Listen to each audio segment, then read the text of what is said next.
All right, we're ready. Okie doke.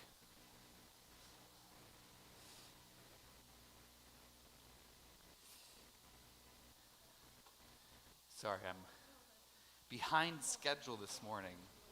I know. I was walking the dogs and I lost track of time. It's a great, beautiful morning. Yeah, it was. Yeah. Well, it's usually good practice to try and be here before you're supposed to start. There's those sheets if anybody needs them. It's so funny. The qualitative sense of driving, some days I don't know, I haven't counted the number of stoplights that I have between me and here, but some days you just kind of like cruise through every stoplight, and some days you don't. Today it was kind of half and half, but I had a person who I think didn't know where they were going that was in the left turn lane with their left blinker on that then stopped in the middle of the intersection on a green arrow because I think they didn't know where they were going. I didn't say anything. I held my tongue. I was thinking things. I did not. I did. That's all. Yeah, you absolutely have the right to think while you're driving. In fact, I encourage it. Just do it out of the lane. That's all I ask. Okay, so last week we talked about liturgy and had a really good conversation on that too. But the word that came up that we wanted to talk about this week is a fun one, which is this: fear. Oh, by the way, before we get into nitty-gritty, 2 weeks from now, which is the 27th, Brandy Johnson and Chris Iola, Brandy is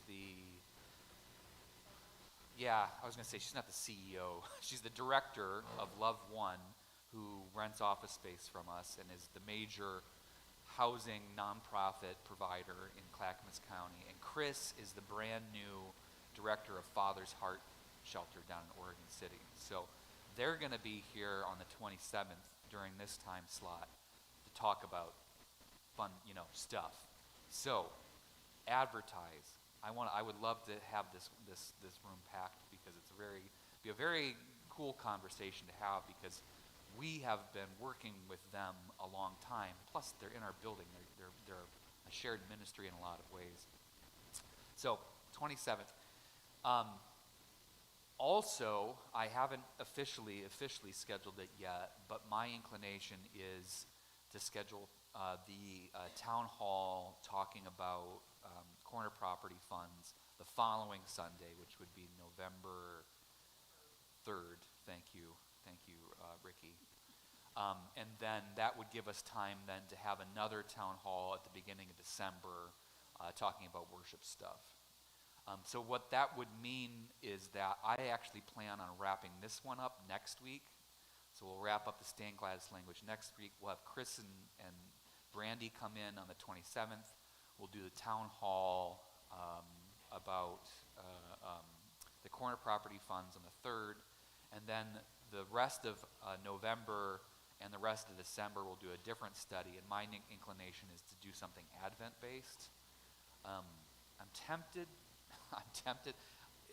I don't know whether I want to commit to this or not. I'm tempted to talk about end time stuff because that's what we get to in Advent, and kind of talk about the myths, but also, what are the different like Revelation. We get a lot of, but also the end of Mark and end of Matthew after they exit the temple, and Jesus points at it and says that'll be torn down in 3 days, or torn down and then built up again in 3. That whole stuff. We'll see though. I don't know if I want to double down on doom and gloom going into Advent. We get enough of it in the lectionary text. I had a couple of other ideas too, so we'll see. But anyways, we're done with this next week, so we'll wrap up our words. But I would just throw something out there too, is that we've got a list, and there's some of them that we didn't really cover, but some of them we actually kind of did cover in talking about other stuff. keep these lists throughout our different studies, because one of the things that I've realized that I do a lot is I'll say a word, I'll write it up here on the board, and I'll just keep going, whether or not you all know what I'm talking about. And I would love it if you would call me out on that sometimes. If I use language that you are unclear about and you're looking around at everybody else and everybody else is kind of looking around, or even if they're not, even if they look like they know what I'm talking about, just ask. I would rather, it's a great great opportunity for conversation. Okay, that's the schedule. Let's talk about fear. What are you afraid of? Anybody have any phobias? Oh, thank you. Amen, sister. Any arachnophobes in here? Fellow arachnophobes? Yeah, but little ones you don't mind? Yeah. Arachnophobes. Sharks. Who's the shark? Susan? Sharks? I intentionally don't swim in the ocean. I don't have to worry about sharks. No, I can see that. Yeah. Stink bugs? I'm not afraid of them, but I definitely find them annoying. Oh yeah, totally. And they're back. It's stink bug season. It's amazing how they just show up all of a sudden. Like, I didn't see them all summer. I thought we had gotten rid of them. And then oh man, you want to hear something disgusting? So, Alen has a Carhartt jacket. It's a nice one that she got free through work because she works for Intel and they just have money that they can throw at things, apparently. But she has it hung up downstairs next to the dog door so that when she has to go outside or whatever in the winter when it gets cold, she just throws that jacket on. The problem is that jacket, when she's not using it, just sits there hanging. And it sat there all summer last year. And I went to take that jacket off, and I shook it, and 50 to 100 stink bugs just went. I have a couple of stink bug response kits. Stink bug response kits? Yeah. Piece of heavy paper and a little plastic bag and something. You can't catch them. Yeah, because then they smell. You got to put them outside. You know what? This is awful. We just vacuum them. And it kind of minimizes the smell. The smell is in the vacuum, right? But you can wash that. Fear, yeah. Bugs, snakes. Any snakes? Snake people? Bears? Yeah. I could see that. Earthquakes. Yeah, any natural disaster phobias here? Cynthia, Wayne, did you guys live in earthquake territory? That's right. What was the biggest one you had? Well, I wasn't very there for it. There was mostly just little ones. Yeah, like the fours. The one happened when I was about, Ooh. Yeah.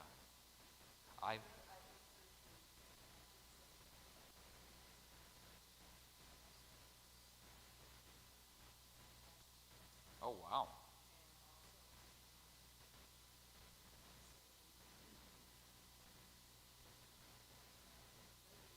Yeah.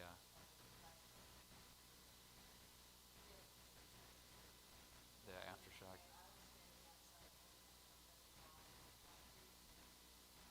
Wow. I've been in one earthquake when I was on my internship in Southern California.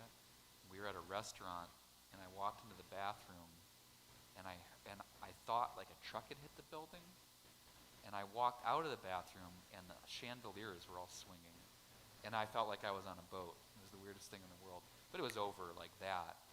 And I didn't know what happened, and I sat down at the table and my supervisor was like, "Did you feel the earthquake?" And I was like, "That's what that was." Yeah. Ooh. Uh-huh. That you figure it out. Now it makes sense. Pat? Oh, yeah.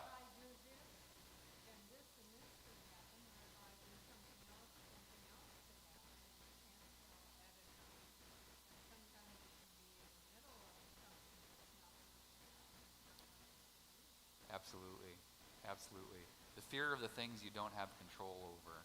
Yeah. Anybody still afraid of the dark? It's actually still. Yeah. I mean, by and large, no. But there are moments, where if you're in, I mean, I shared the story of when I was in Southern California and I went into some mud caves. There was a guy in my congregation who was a geologist who had discovered a set of mud caves, and so he took me caving. And we got there on a Friday night, and he's like, "Come with me." We go through a network of caves, and he's like, "Okay, turn your headlamp off." And, can't see anything. I was like, I respect this. I don't like this at all. And then anyways.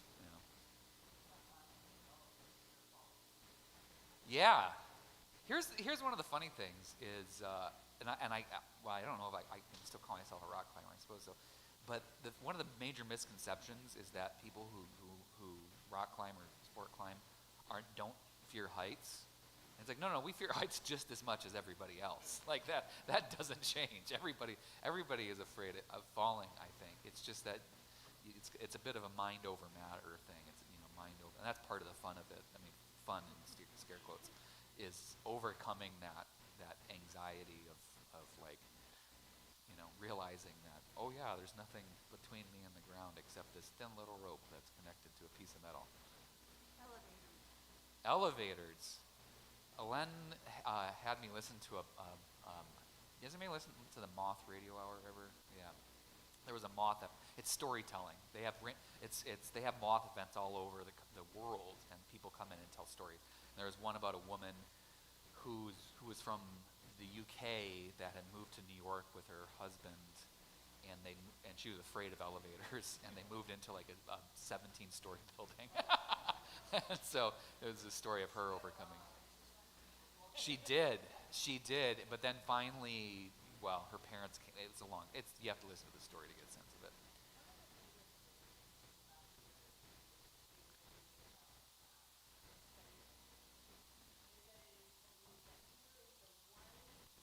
Keep talking, I'm getting coffee.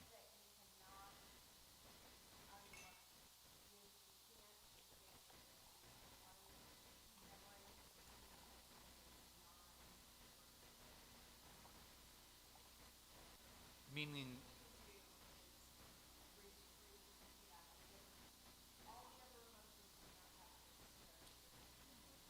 that you can outthink other emotions, or you can over.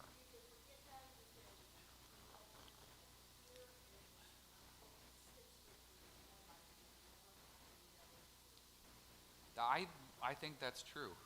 Yeah, I think that's true.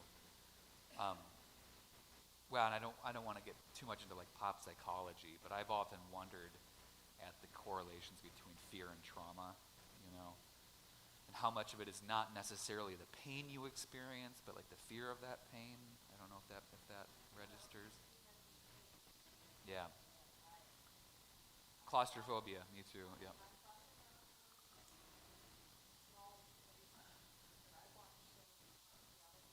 Oh yeah.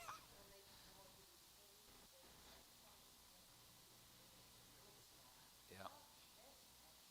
Uh, uh, when I went into these mud caves, we went through one that you couldn't.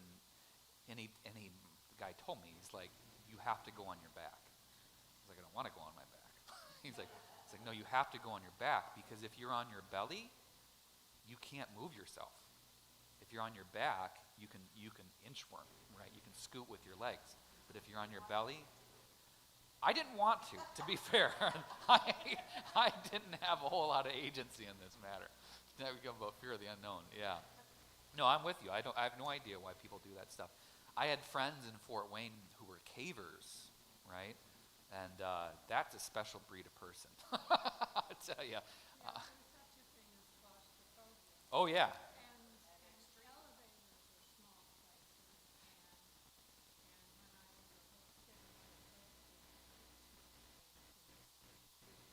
Oof.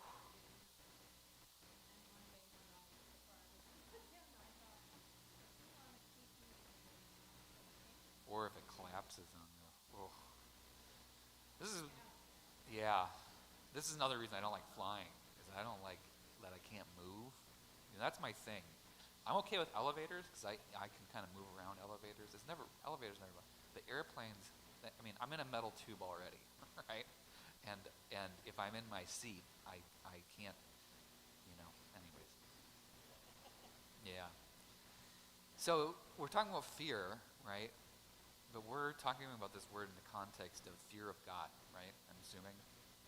So Proverbs 9:10. Oh, did you notice we got some brand new Bibles? Ooh. Yes, you can have one. We're not going to use them a whole lot, but Proverbs 9:10. I'll read it for us. Well, I have it memorized. I don't need to look it up. The fear of God is the beginning of wisdom. Chapter 9, verse 10. Don't they? Yeah. There was Augsburg Fortress had a deal on free shipping for all Bible orders. And we're starting, well, those Bibles are ancient. We were starting to run low on them. Plus, I ended up buying Bibles for the preschool. We used to do that every year. We had some funds left over. So all the preschool kids are going to get a brand new Spark Story Bible. Yeah. I wanted to get back into that habit. And plus, these study Bibles are great.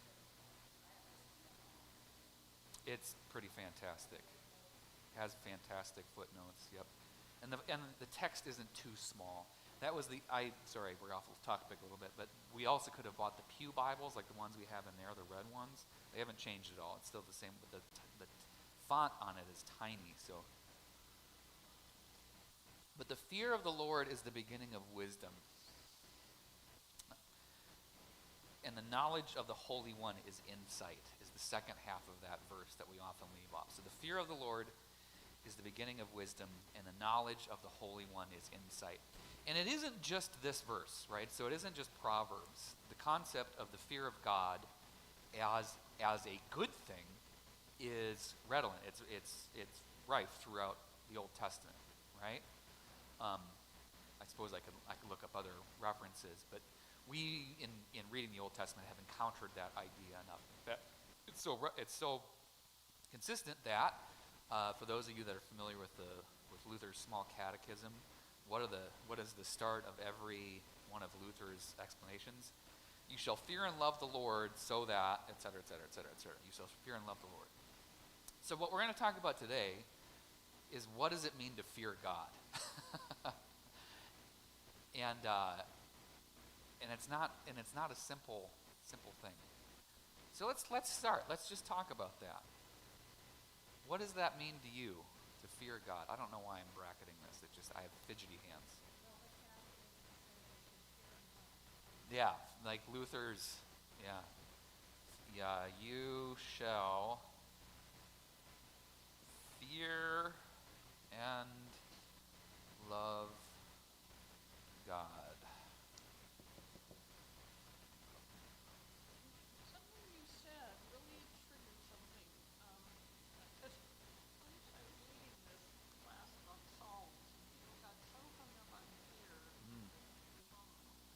But if it's the unknown, there's that idea that we want to control God. We want to put God in a box.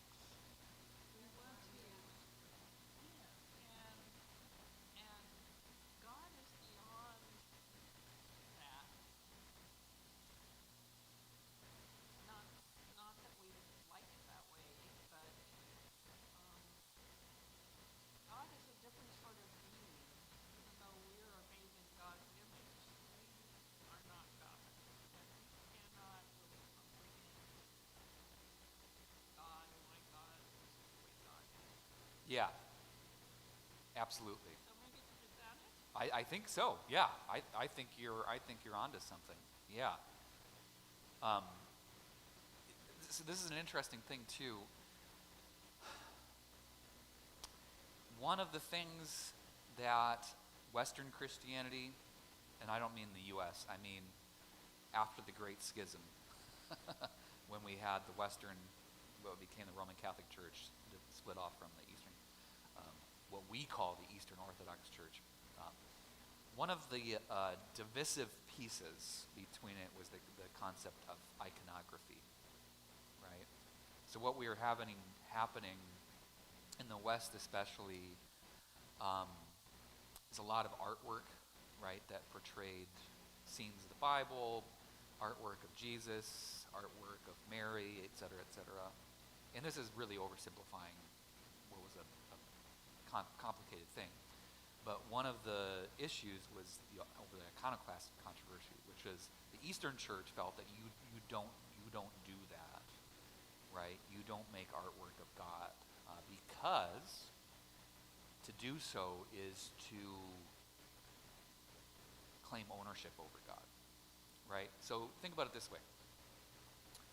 Have you ever had a caricature drawn of you? Right, at like a state fair or whatever, and you sit down and they make everything inflated.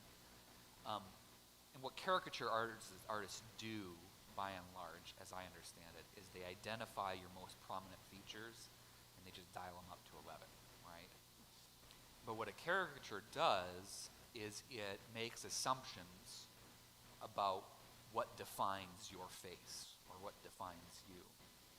All art says something about the subject of the art, right?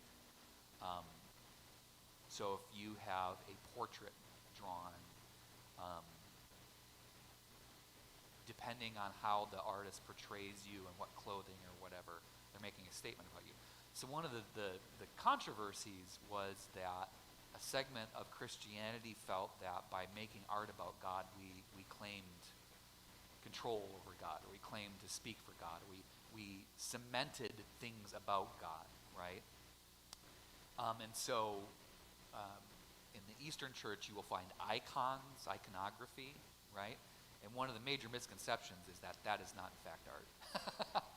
Because icons are actually literally fixed in stone, but there are a set number of icons, and there are very firm rules about what those icons look like, and they're not actually art, they are visual representations of Scripture, okay? So, we talk about the unknown and the uncontrollable. This has always been one of the things that, for example, Eastern and Western Church have struggled with, and one of the things the Eastern Church does very well, and it's in their theology, is they embrace the idea of the holy mystery. So we know God this much, but God is, as you said, Cynthia, unknowable to a certain extent. It's like the 5 blind men and the elephant metaphor.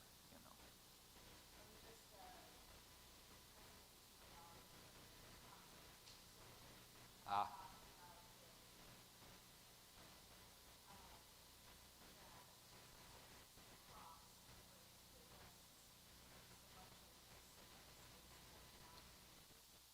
sure.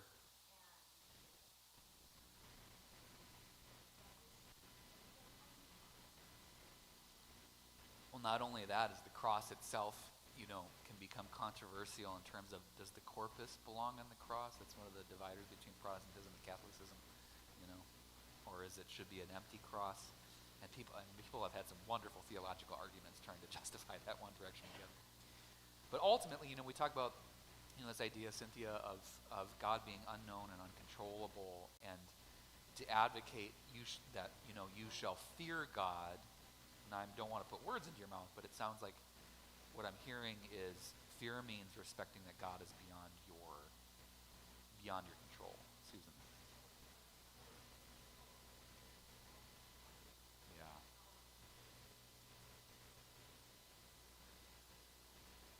So respecting the power, like for example, the power of a hurricane, which we're watching right now, and again, I very intentionally don't live in Florida. I have nothing against Florida or the people of Florida, but I don't. Yeah, I don't. Yeah, it's not my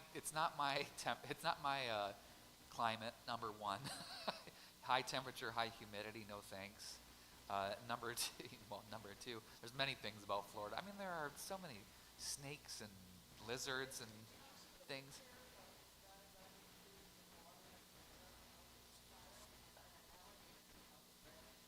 I mean, that's case in point.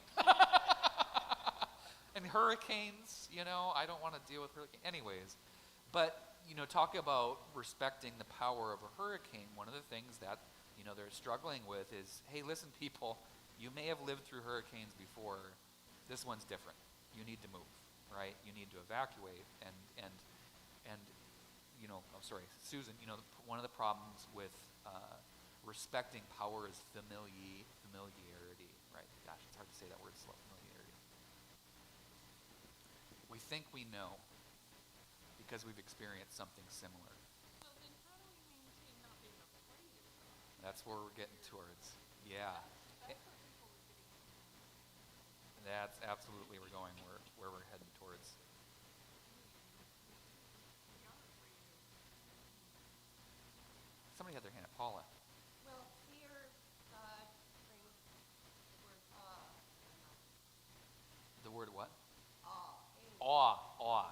And with that, And that's in the root. I But think between fearing and being in awe of the power of God, it implies that we have a certain kind of trust yep. in all powerful. Yeah, talking about words here, these are a lot of words that factor into this conversation or factor into this concept of fear. Trust, power, respect, I said early. And a lot of these, words like respect and awe and trust are sometimes substituted for fear as a way of making it a little bit more palatable, which is helpful, but I think there's an importance to maintaining some of the impact of this. Andy?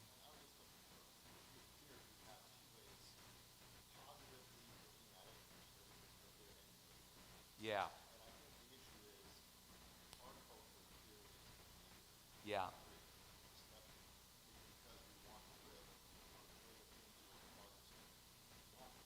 Absolutely. And let's, oh no, sorry.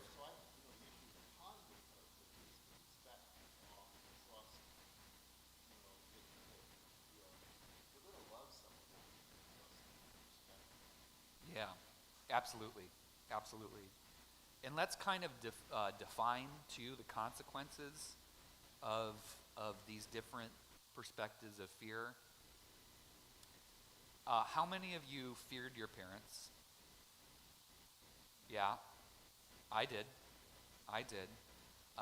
Because I knew that there were consequences to my actions. All right? But how many of you were afraid of your parents? Right? And it's semantics, but it's kind of important semantics, right? Have you ever met somebody who was afraid of their parents or afraid of their dad? Yeah. And I don't want to assume, but is it safe to say that there was perhaps abuse that was involved in this? This is the consequence of this word, and the importance of understanding. Again, it's semantic, but understanding the difference between fearing God and being afraid of God is when you understand to fear and love God is to be afraid of God, you model that behavior. If your image of God, of the divine authority, is one that you should be afraid of, you model that behavior in your life. And to be fair, that, the fear of the Lord is the beginning of wisdom. It has been used as a justification for abuse of children, right? Because after all, the man or whoever is the image of the divine, the head of the household, and this is how you punch. So let's just be clear about the consequences of this language. And this is why it's important, again, not to pat ourselves on the back too much, but this is why it's important to talk about words, right? To understand what we mean. Because there's a negative on the other side of it too. So let me talk about my dogs for a second. So, quick recap. I've got two dogs. The older one, Madeline, she's 4, and the younger one, Macaron. Madeline, she's a teddy bear, right? Loves everybody. She was never, so easy.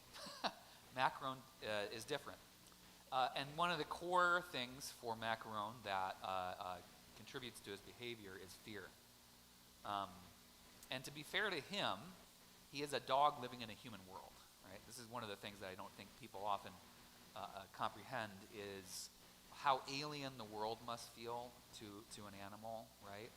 Because you can't explain what things are to dogs, right? I can't explain to Macaron that the guy that shows up every day at 11 o'clock, the mailman, is not in fact trying to infiltrate our property.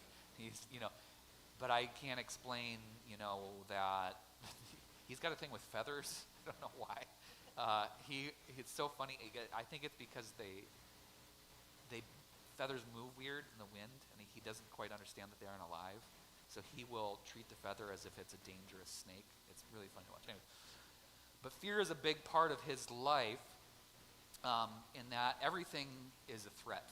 He assesses everything as a threat, and what that means is that if you come into his space uninvited, and he doesn't have a way to invite you, by the way, he will treat you as a threat. And what that means is because he doesn't have hands, is that he will bark at you. And I think one of the major things that people need to understand about dogs in general is that if you don't listen to him and you don't listen to his barking, he will bite you, right? And he's not trying to kill you. He has one other way to communicate. But this is every dog, right? This is one of the things that kind of drives me nuts about Portland sometimes, is that everybody's got a dog and everybody's convinced their dog would never hurt another person. It's like, put them in the wrong situation and you will find out, right? It's your job to make sure they don't end up in that situation. And so it's our job to make sure that he doesn't end up in situations that he doesn't have control over. But one of the things is he's adorable. He is such a cute-looking dog that when I'm walking the two of them, and Madeline, I think Madeline's beautiful, but she has some pit bull somewhere in her DNA, and so she's kind of got that rounded jaw, and she's not overweight at all, but she's got a barreled chest, and she's just kind of broader. And so people will look at her, and then they'll look at Macaron, who looks like a giraffe. He's got these long legs. They're too big for his body. He's got this cute face, these kind of rings around his eyes. And they think he's the cute, nice one. And so, and it's not the case. And so one of the neighborhoods I walk the dogs in, there's this family with two little girls. One's maybe 7 and 4, I'm going to go with. That's a safe bet. And I walked past their house one day, and she was out playing in the yard, and she yelled, "Can I come pet your dogs?" And I said, "No, I'm sorry," and I pointed at her. I said, "She's nice and he's not." And that's the language I have. She's nice and he's not. It's not that he's not nice. He just doesn't know you, kid, and you move weird, right? Well, I ran into that same family about a month later, and this time they were out biking, and she said the same thing, "Can I come pet?"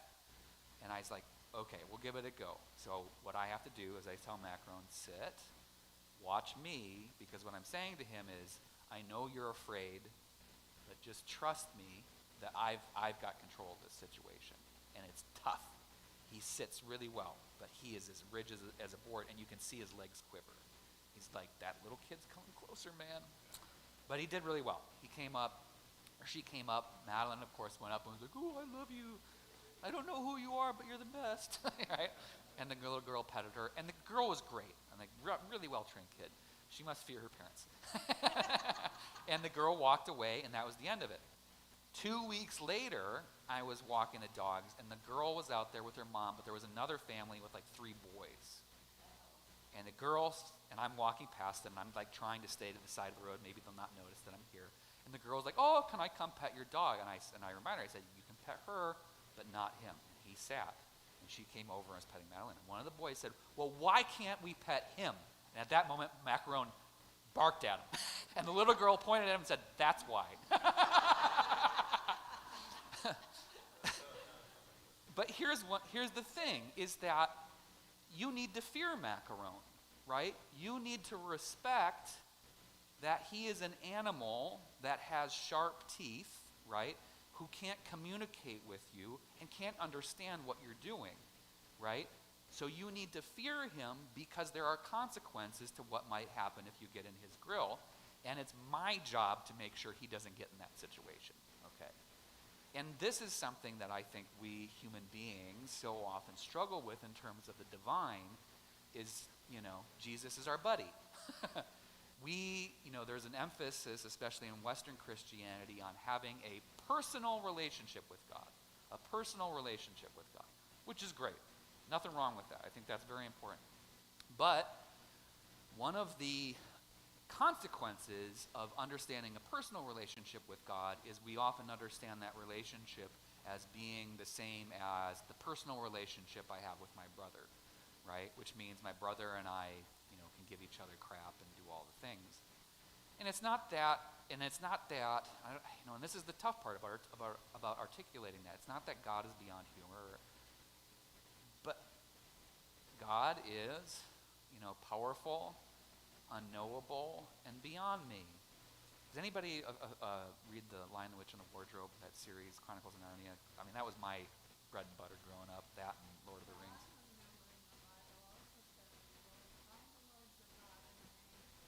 Yes.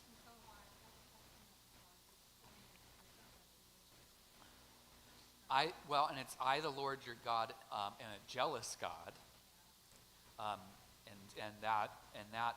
that is specifically used in context for when the people of Israel want to take the other path, right? But also you will hear I, the Lord your God, am slow to anger and abounding in steadfast love. And then this is another really important part of this too, is that the divine image in the Old Testament, which unfortunately so often gets characterized as the angry God that blah, blah, blah, is actually a really complex image of the divine, beautiful at times. But again, it doesn't necessarily line up with this, buddy Jesus. So, Lion, the Witch, and the Wardrobe, anybody grew up reading that? Okay. So, for those of you that aren't familiar, it's a fantastical series of a bunch of kids in Britain who go through a wardrobe and end up in the land of Narnia. and the land of Narnia is effectively an analog for the kingdom of God, so to speak. Insofar as that there is a wicked witch, the white witch,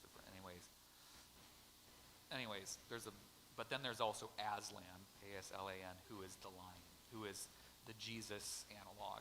Okay, and there's a scene where just after the four kids have slipped through the wardrobe, they're wandering around in this land and they encounter a family of anthropomorphic beavers, right? And so Susan, I think it is talking to Mrs. Beaver, and they've heard about this Aslan, and Mrs. Beaver says, "Oh, well, he's the lion." And Susan says, "Oh, he's a lion. Is he safe?" To which Mrs. Beaver responds, "No, he is not safe. He's a lion, but he is good." And this, for me, is what this kind of arrives at, is the difference between a God that is safe versus a God that is good. So let's talk about this word for a little bit. What does safe mean? And this is not necessarily a negative, right? Safety is, talking about things that we're afraid of, right? Especially if things that we're afraid of we don't understand. Safety is really important. When do you feel safe? I feel safe after I vacuumed the big spider into the vacuum. And done a thorough sweep of the house, because they always come in twos, There's always more than one spider. Right? When do you feel safe? Susan, sharks. Do you go in the ocean at all? Yeah. Is it just sharks, or do you kind of have like thalassophobia, fear of the deep? Fear of what's underneath you? No, just sharks. Okay, fair enough. Bye.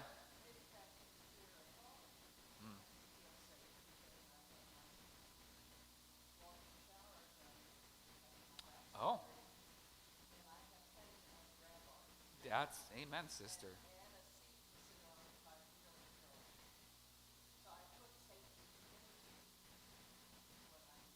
This, by the way, is one of the best benefits of buying a home from an elderly couple, is that our house comes pre-equipped with all of the necessary accoutrements for safety, including grab bars in the shower and other places. Yeah.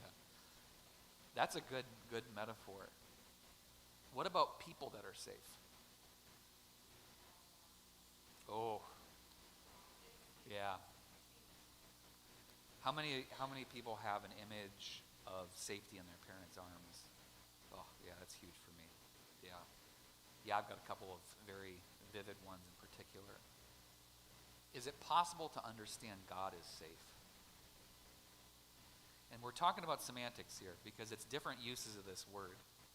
Because when you're that image of safety that you have is because your Father is doing what I'm doing for Macron, is providing safety. Does God provide safety? Yeah.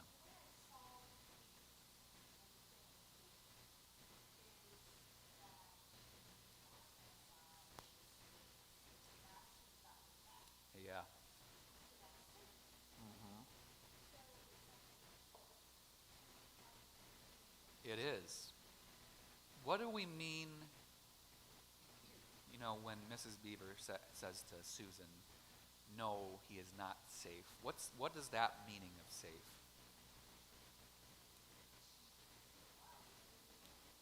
That's the opposite. How do we articulate? What do we mean when we mean that meaning of safe? Yeah. So I get asked this a lot, well, not so much anymore, but when I was rock climbing a lot, is it safe? Well, it is and it isn't. And that's 99.9% of it is there are always things you can't control. The things you can't control in rock climbing are the weather and whether or not a geological feature that's been there for 5 million years might fall apart. Because rocks pull off, right? And the accidents that happen, especially the fatal accidents, that are not in control of the climbers are always that. It's either weather related or it's rocks pulling off.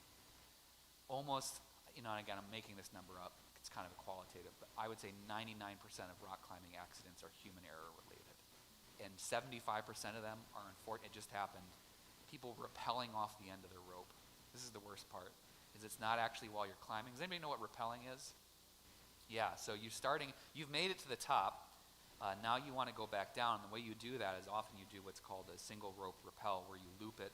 The center point of the rope is at your anchor point, and the two ends go down. And then you attach your ATC, or your belay device, into both strands of the rope. And so what you're doing is you're essentially sliding down that rope. Now here's the problem. If either one of those strands becomes more weighted than the other, right, what's going to happen to that rope? Zoop, right?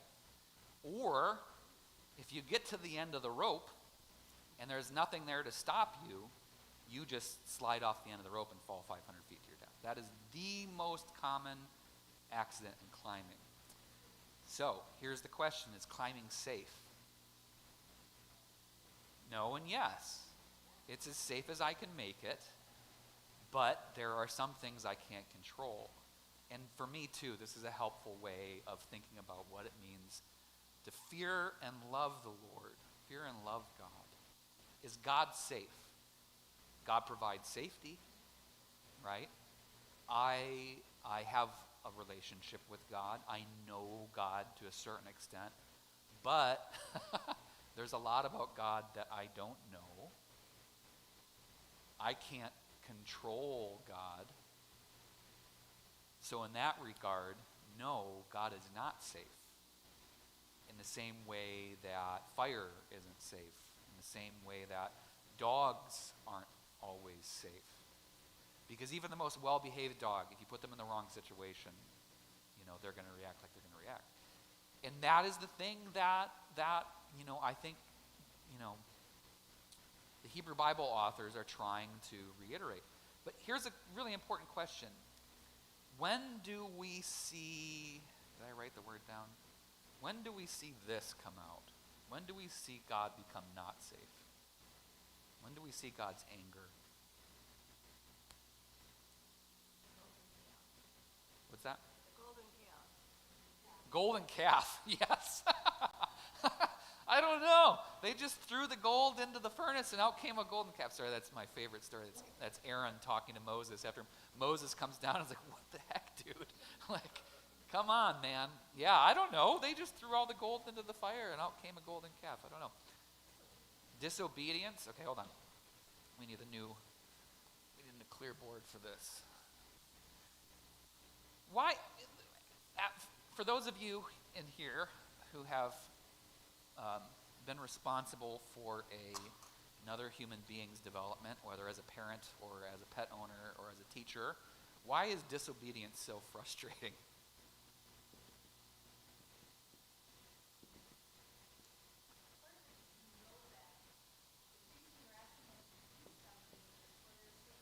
Because you have more information than they do.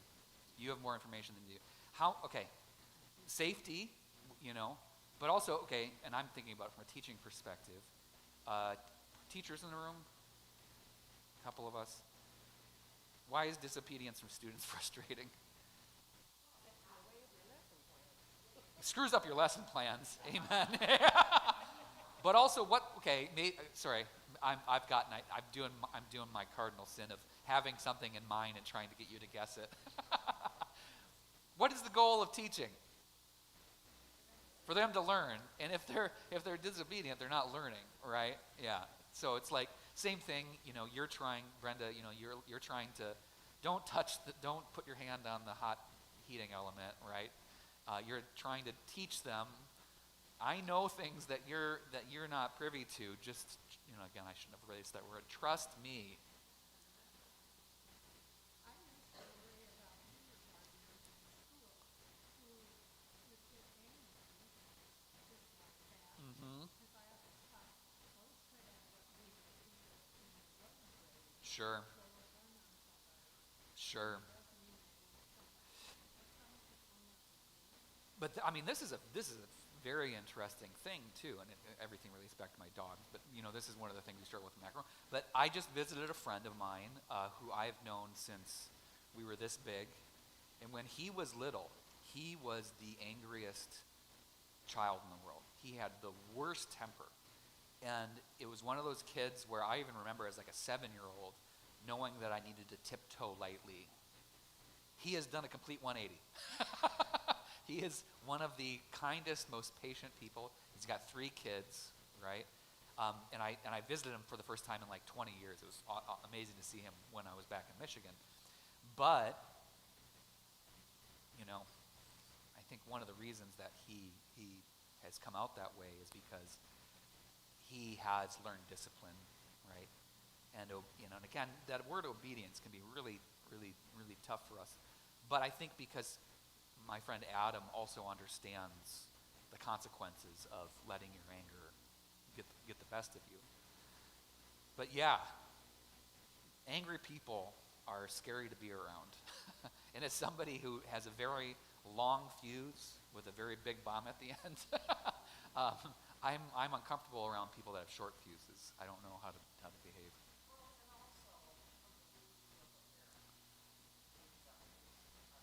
Yep, in certain metaphors. Yep.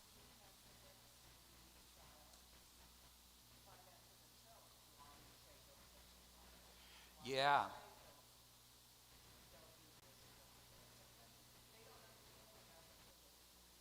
And this for me, by the way, this is Genesis 3 for me. Again, I think one of the unfortunate ways in which we interpret Genesis 3 is it's all about this weight of human sin. But Genesis 3 for me is the perfect metaphor of a parent trying to figure out what to do with these people, and the image, I think I mentioned it last week, that has always stuck with me is, so, the apple incident happens, and then we get God saying, because you have done this, because you have eaten from the tree of knowledge of good and evil, here are the consequences of it. But the final scene of chapter 3 is God effectively packing a backpack for Adam and Eve and saying, good luck, because they have reached a point that every parent will eventually reach, which is understanding that they no longer control the behaviors of their children. They are now responsible for the consequences of their own actions. How many of you as parents have struggled with that aspect of it? Yeah.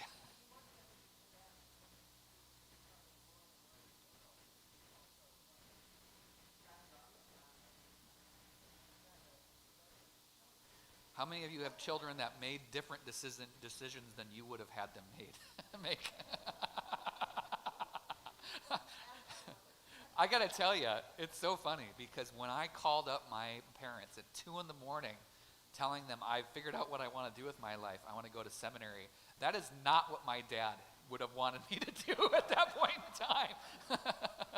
for many reasons, but that's a much longer story. Ah.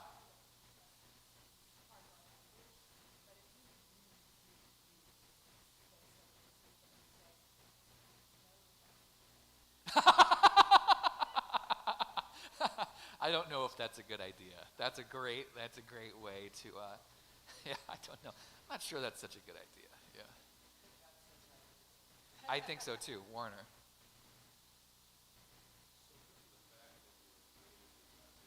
Mm. Yeah. I mean, you've kind of arrived at the really tough part of this, and I think also as it relates back to this. Because this has consequences, right? This is a privilege on one hand. To carry the image of God is to understand my identity as a beloved child of God, right? And this is true of parents and children as well, too. I mean, I'll tell you, and again, not that everything has to relate back to my dogs, but that's one of the things that I struggle with is when he's a pain in the butt, I immediately think how it reflects back on me. Because this is the thing I can't communicate to other dog people. If they've got a perfect dog that's had all the intelligence bred out of it, that just, walks by their side and is oblivious to the world, they don't understand why my dog starts barking and lunging, and they assume it's because I haven't trained them well. And it's like, I have spent more time with this dog than you did with your kids. So don't, and they didn't even say anything. That's just what I'm hearing in their minds, right? And I get angry. And then I deflect it back at him, right? This is that loop I got to be careful of. But if we're created in the image of God, we represent God, right? We represent God. So when we claim that image and we behave poorly, we're saying, well, this is how God. This is that whole fear versus being afraid of God, right? If you are afraid of God, then you want your kids to be afraid of you, et cetera, et cetera, et cetera. And it's also, one of the important things. So we talk about when does God get angry? Well, God gets angry when we're, to use that phrase, disobedient. When we don't do what we should be doing, even though we should know better. I'm not sure that's the best idea in the world, right? When else does God get angry? When does God get really angry? Fishing for my idea again. When we hurt each other, right? So, especially in the Gospels, this is what we've been reading these past 4 weeks, right? Is Jesus getting ticked off? Why? It would be better that you were to tie a millstone around your neck and throw it into the sea, because Jesus' disciples tried to tell somebody else that they couldn't participate, right? There was the guy that was casting out demons in Jesus' name, and they forbid him from doing it, and then they came back to Jesus to get a pat in the back, right? We successfully ran off somebody pretending to do it, and Jesus then, he gets super ticked, right? Because he doesn't stop with the millstone metaphor. He then says, if your arm causes you to sin, cut it off. Your eye causes you to sin, pluck it out. Like, it would be better than doing that. One of the times that I think we see God's anger manifest the most is when we fail to see the imago Dei in other people, right? And this gets really fascinating too, because what effectively are we doing when we cast judgment on others or we hurt others? We are taking, I erased the word, we are taking the power for ourselves. We are saying that I know better. And we might not necessarily explicitly think this, but effectively we're saying, I know better than God. Right? Like, this person has been able to live and thrive and be happy, but I know they're bad. So I'm going to declare God's punishment upon them for the sinfulness of their life. And what have we failed to do in that moment? We have failed to fear God. Because how many of you, older siblings in here, how many of you, at one point, took it upon yourselves to play the role of parent to the siblings underneath you? With or without the authority or the express permission of the parents. Yeah. I was always a goody two-shoes. To be fair, my brother is much smarter than I am. So I knew he was doing wrong things, but I could never catch him doing it. This is where it always failed for me. But I was the kid who, I never wanted to be caught being wrong, right? I was never, sorry to use this language, I was never a narc, right? I never ratted anybody out. But if people were doing what I felt was not the right thing to do, I got very indignant about it, right? Like, let me tell you the right way to do things. Here's the problem, is those of you who had that experience of trying to discipline your brothers or sisters for what you felt were violations against the parental code, what happens when your parents find out? You get in trouble. Why'd you get in trouble? Because you were taking their job from them. You were interrupting the chain of command, so to speak. Yeah. So, we're running up on time here. But how do you feel about this word as applied to the divine?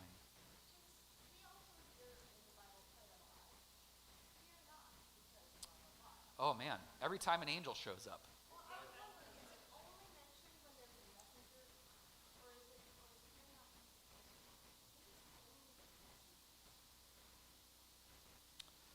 They may and they may not be. Not to plug religion for breakfast again, but there's a great 15-minute video about angels.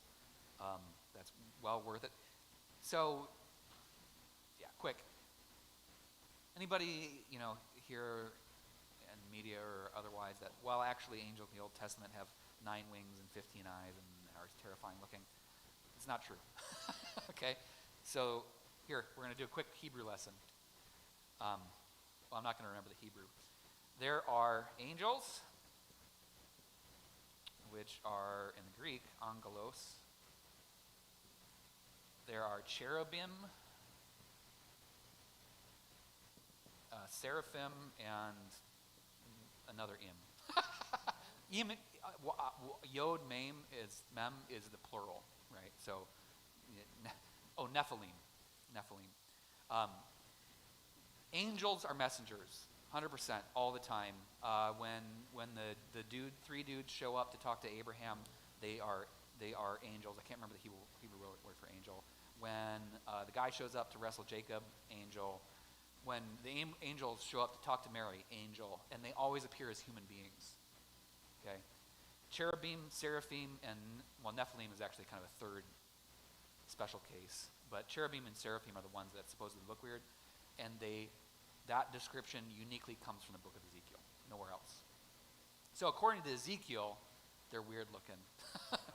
But Ezekiel might have been a peyote or something, so I don't know, I'm being snarky. Anyways, I know. Hey, desert, all these dudes are spending a lot of time in the desert on their own. Yeah. Lack of food does something to you as well, too. But, so here's, the interesting thing, fear not, when we hear that phrase, yeah, it's uniquely applied to the messengers when they show up. Which is an interesting thing to talk about, because if you're not necessarily afraid of their appearance, why should you be afraid? Well, how many of you have had an experience where you felt God was putting something on your heart, I'll use that language, and you weren't necessarily happy with the idea of what was being put on your heart? Is because so often the angels show up indicating a change or a transformation that's going to happen. And fear not is the angel's way of saying to Mary, hey Mary, sorry, but I am totally going to mess up your life. Good luck. Yeah. So how do we feel about this word as it applied to God? Do we feel any better, worse? Yeah. Do you feel that you can articulate what that means. I think Cynthia, you kind of arrived at it right off the bat. Is fearing is understanding how much God is unknowable and uncontrollable, in the same way that bears are uncontrollable, or dogs, or hurricanes, or alligators, or spiders. I can control spiders relatively well in my domain. Maureen. Oh, don't tell me. Uh-huh.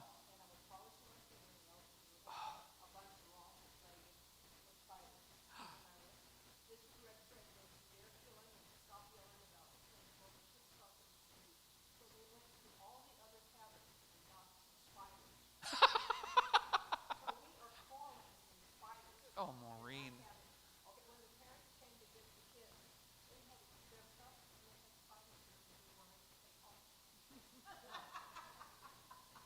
I'm glad I wasn't in your cabin. Oh, thank you for that. What do we want to talk about next week? Any words from the list or otherwise that we haven't gotten to? Next week is our last Sunday talking about language. Have you talked about righteousness? By extension, we talked about salvation. Well, hey, let's not rule that out. These are all kind of in that same boat. No, we haven't done glory. So maybe that's the topic we talk about. Let's talk about, because these are all going to kind of fall into the same boat to a certain extent. They're all in the same genre. Glory, righteousness. I was thinking of another word. Judgment? What's that? Judgment? Yeah. Oh, that might be a good one in here too. Judgment. No E in judgment. I have to remind myself of that. I think this is a good base. We'll find something to talk about with that. So, yeah, reminder, next week, education hour. Following week, Brandy and Chris. Following week after that is going to be town hall about money and corner property, and then we'll figure out stuff after that. Sound good? Thank you, folks. Good to see y'all. See you in worship.